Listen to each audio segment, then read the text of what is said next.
I see nowadays I'm paranoid, hooded up, ducking out the way that the cameras point, disgraced by the tabloids, cause they say we don't have a choice, but who are they to tell us what's fact from fiction? A rise in gas emissions, rash decisions, malnutrition and maddie pictures. They say it'll change when they catch the villains. Well, with Saddam it didn't. Still Bin Laden's hidden, it don't make a scrap of difference.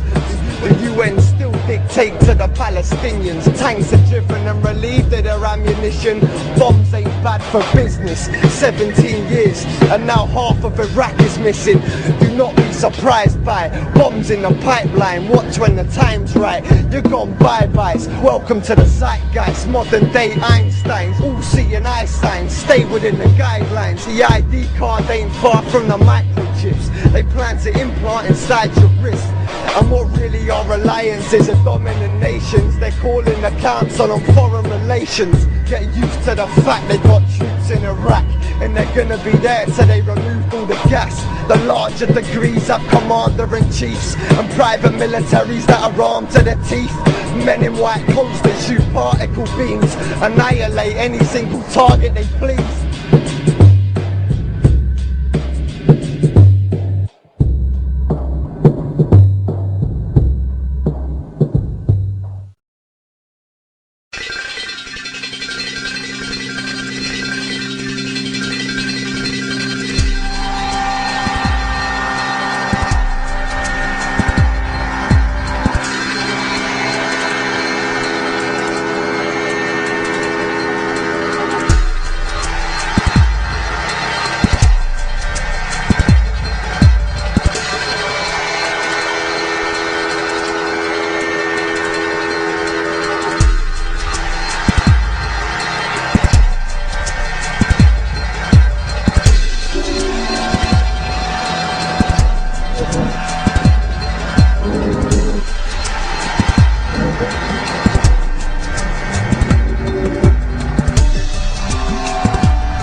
Ladies and gentlemen, David Icke. Thank you very much. Thank you. Thank you. Thank you.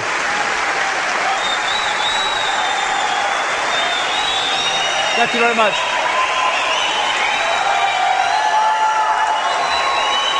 Thank you. Thank you. Thank you very much. Well, what an amazing day, what an amazing event. We've got people here from India, Finland, Sweden, Canada, America, and all over Britain, and all that stuff. Iceland, yeah. And I'd like to thank everyone for coming. I'd like to thank all the crew who've made this possible, to JP and Sean.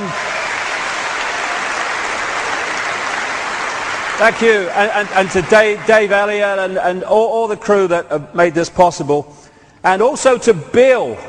Bill has come all the way from America. He's an American professional TV cameraman, and he's come over here to work on this event just because he believes in what we're trying to do.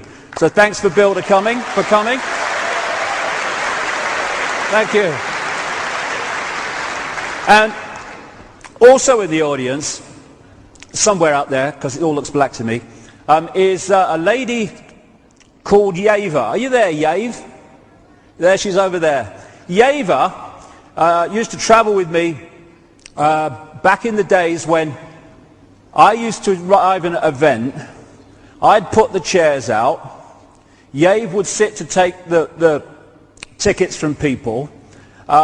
She wouldn't take many tickets, you know, sometimes 8 or 9. They'd sit in the seats. I'd talk for hours, and then they'd leave, and I'd put the chairs out, and me and Yave would go and have a little chef or something, saying, "What's it all about, Yave? What's the point, Yave?" Well, this is the point.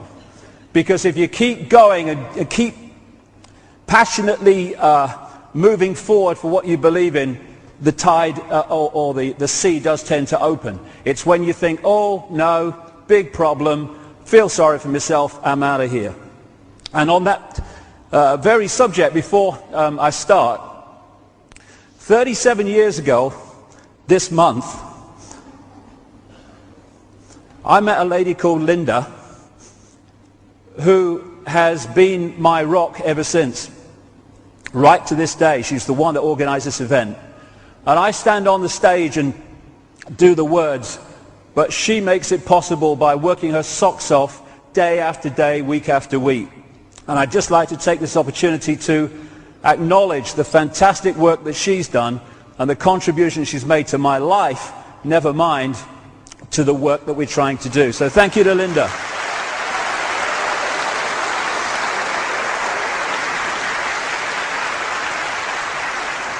Free your mind is what the whole theme of this event is about.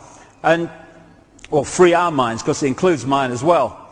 And free your mind doesn't mean believe what I say, or believe it because I say it, or take it as read. Free your mind just means opening the mind to all possibility, and then deciding what part of all possibility we choose to accept as reality. So what I'm not doing is standing up here today and saying, I've got all the answers, here you go, here's another belief system. It's information, it's what I've compiled, it's conclusions I've come to over the last 20 years of full-time research in about 45 countries, but it's information. It's not there to be believed just because I say it. And I think I can sum it up really by what this man said. Wilhelm Reich, who was a philosopher and an inventor and what have you, and he said this: "Am I a spaceman?